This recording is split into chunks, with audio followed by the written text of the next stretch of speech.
Santapan Harian Minggu 25 Juni 2023.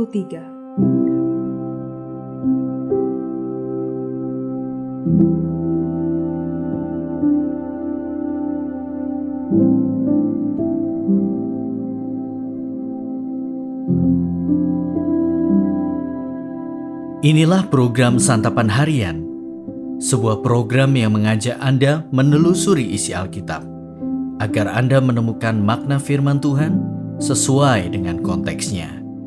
Santapan Harian tertuju bagi Anda yang ingin memiliki kehidupan rohani yang segar, kuat, dan sigap.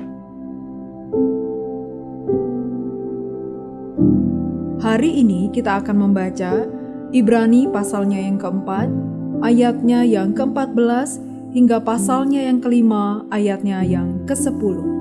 Namun sebelumnya, mari kita berdoa. Di dalam dekapan kasih-Mu Bapa, kami siap menerima perintah dan kehendak-Mu di dalam firman-Mu. Di dalam Kristus Yesus yang memampukan kami. Amin. Ibrani 4 ayat 14 sampai 5 ayat yang ke-10. Karena kita sekarang mempunyai imam besar agung yang telah melintasi semua langit, yaitu Yesus anak Allah, baiklah kita teguh berpegang pada pengakuan iman kita. Sebab imam besar yang kita punya bukanlah imam besar yang tidak dapat turut merasakan kelemahan-kelemahan kita. Sebaliknya sama dengan kita, ia telah dicobai, hanya tidak berbuat dosa.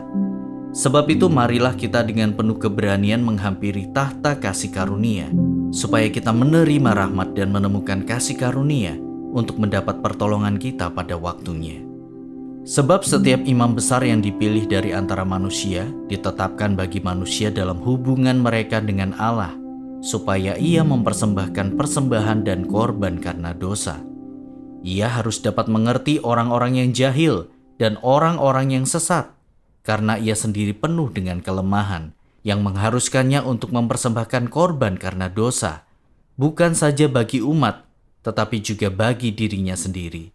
Dan tidak seorang pun yang mengambil kehormatan itu bagi dirinya sendiri, tetapi dipanggil untuk itu oleh Allah, seperti yang telah terjadi dengan Harun. Demikian pula Kristus tidak memuliakan dirinya sendiri dengan menjadi imam besar, tetapi dimuliakan oleh Dia yang berfirman kepadanya, "Anakku engkau telah kuperanakkan pada hari ini." Sebagaimana firman-Nya dalam suatu nas lain, engkau adalah imam untuk selama-lamanya, menurut peraturan Melkisedek. Dalam hidupnya sebagai manusia, ia telah mempersembahkan doa dan permohonan dengan ratap tangis dan keluhan kepada Dia yang sanggup menyelamatkannya dari maut, dan karena kesalehannya ia telah didengarkan. Dan sekalipun ia adalah anak, ia telah belajar menjadi taat dari apa yang telah dideritanya. Dan sesudah ia mencapai kesempurnaannya, ia menjadi pokok keselamatan yang abadi bagi semua orang yang taat kepadanya. Dan ia dipanggil menjadi imam besar oleh Allah menurut peraturan Melkisedek.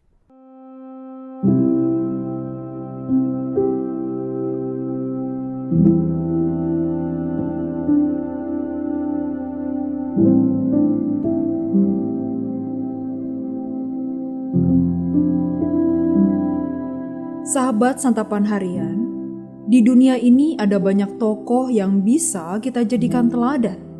Namun, mereka tetaplah manusia yang memiliki kelemahan yang belum tentu mengetahui keberadaan kita, apalagi mengenal dan mampu menolong kita. Penulis surat Ibrani menyebut Yesus sebagai imam besar agung. Bagi orang Yahudi, imam besar adalah kepala dari para imam yang mempersembahkan kurban bakaran dan kurban penghapus dosa. Ini adalah sebuah jabatan yang istimewa karena gelar ini menuntut kualifikasi yang tinggi. Yesus melampaui kualifikasi itu dalam 3 hal. Pertama, Dia sama sekali tidak berdosa. Kedua, Dia adalah anak Allah yang dimuliakan oleh Bapa. Dan yang ketiga, Dia taat sepenuhnya kepada Bapa.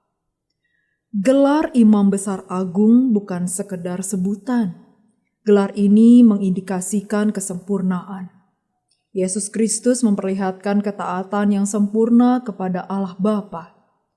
Jika imam besar Yahudi harus mempersembahkan kurban terus-menerus untuk memelihara kekudusan dirinya dan umat, Yesus jauh lebih tinggi daripada mereka. Seluruh hidupnya bersih tanpa cacat celah. Selama hidup di bumi, Yesus mengalami banyak cobaan dan penderitaan. Namun ia tetap menaati kehendak Bapanya, bahkan sampai mati di kayu salib. Itulah mengapa Yesus Kristus menjadi sumber keselamatan kekal bagi semua orang percaya. Bukan hanya itu, Yesus Kristus akrab dengan kita. Ia peduli atas nasib kita. Ia memelihara hidup kita dan ia berempati terhadap kegagalan kita. Bahkan, ia bersedia turun ke level kita untuk membawa kita ke dalam tahta kemurahan Bapanya. Maka bersyukurlah kepada Allah Bapa yang memberi kita anaknya yang tunggal, juru selamat.